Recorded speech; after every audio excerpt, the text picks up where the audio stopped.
Azərbaycanın milli qəhrəmanları Hökümə Əliyeva və Aleksandr Kalyanovun ailə üzvləri Qazaxıstanın Aktau şəhərinə gediblər. Bu barədə Hökümə Əliyevanın qardaşı Coşqun Nəsibli məlumat verib.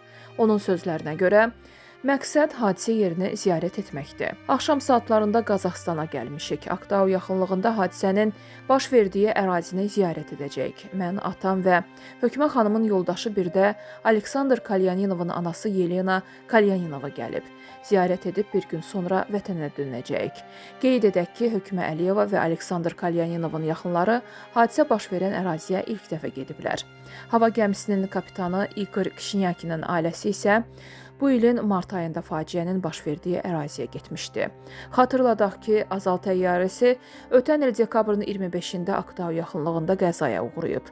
Həmin vaxt hava gəmisinin göyərtəsində 67 nəfər olub, onlardan 38-i həlak olub. Həlak olmuş pilotlar İqor Kişinyakin, Aleksandr Kalyanov və bələdçi Hökümə Əliyeva 2-ci fəxri xiyabanda dəfn olunublar. Prezident İlham Əliyevin imzaladığı sərəncamla onlara Azərbaycanın milli qəhrəmanı adı verilib.